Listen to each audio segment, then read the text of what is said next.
അപ്പോൾ ഈ ആഴ്ചയിലെ ക്യാപ്റ്റൻ ആദിലയാണ്. ആദില കുറച്ചുകൂടെ പക്വതയൊക്കെ ഉള്ള ഒരാളായിട്ട് ഫീൽ ചെയ്തിട്ടുണ്ട്, അറിയില്ല. പക്ഷേ ഈ ഒരു ക്യാപ്റ്റൻസിയിൽ വന്നിട്ട് ആദ്യം തന്നെ കിച്ചൺ ടീം അങ്ങനെ സെലക്ട് ചെയ്യുന്ന സമയത്ത് എനിക്ക് തോന്നുന്നു കുറച്ചധികം പ്ലാനിങ്ങോട് കൂടി തന്നെയാണ് ഈ ആഴ്ചയിൽ ക്യാപ്റ്റനായിട്ട് ആദില വന്നിരിക്കുന്നത്.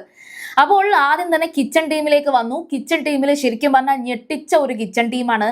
ലക്ഷ്മിയെയും ബിന്നിയെയും ആര്യനെയും കൂടിയാണ് അതിനകത്തേക്ക് എടുത്തിട്ടത്. ആര്യൻ ലക്ഷ്മി എന്തായാലും ഒരു അടിപൊട്ടാനുള്ള സാധ്യത ഞാൻ കാണുന്നുണ്ട്. ബിന്നിക്ക് മാത്രമാണ് സത്യം പറഞ്ഞാൽ ഈ കുക്കിങ്ങിനെ കുറിച്ച് വലിയ ധാരണയൊക്കെ ഉള്ളത്. ബിന്നി എന്തായാലും കുക്ക് ചെയ്യും. അപ്പം ബിന്നിയെ ആ പ്രതീക്ഷയിലാണ്, പട്ടിണി അടക്കാൻ പാടില്ലല്ലോ, അതുകൊണ്ട് അങ്ങനെ ഇട്ടതുപോലെ തോന്നി. പിന്നെ അതുപോലെ തന്നെ ആര്യനും ലക്ഷ്മിയും ഒന്നിച്ചു വന്നത് നല്ലൊരു പ്ലാനിങ് ആണെന്ന് എനിക്ക് മനസ്സിലായി. എന്നിട്ട് ലക്ഷ്മിയെ പിടിച്ച് അവിടെ ക്യാപ്റ്റൻ ആക്കി. ലക്ഷ്മി കുറച്ചുകൂടെ ആ ഒരു നെഗറ്റിവിറ്റി, ലക്ഷ്മിയുടെ ഒരു നെഗറ്റീവ് സൈഡ് എക്സ്പോസ് ചെയ്യാൻ വേണ്ടിയിട്ടാണെന്ന് തോന്നുന്നുണ്ട്. അതുപോലെ തന്നെ ആര്യനും അവിടെ ഒരു കിച്ചണിലേക്ക് കൊണ്ടുവന്നൊരു പണി കൊടുത്തതുപോലെയാണ് ഫീൽ ചെയ്തത്. പക്ഷെ ഒരാൾ കിച്ചൺ ടീമിൽ ഇല്ല.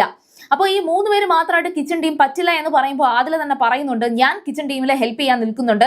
പിന്നെ അതുപോലെ നൂറ, സാബുമാൻ ഇവരെയൊക്കെ നിങ്ങൾ വിളിച്ചോളൂ, പക്ഷേ അനുമോളെ ആ പരിസരത്തോട്ട് അടുപ്പിക്കരുത് എന്ന് ആദില പറയുന്നുണ്ട്. അവിടെ ഒരു കിച്ചണുമായിട്ട് റിലേറ്റ് ചെയ്തിട്ട് അനുമോൾക്ക് ഇനി കോണ്ടന്റ് വേണ്ട എന്ന് ആദില തീരുമാനിക്കുകയാണ്.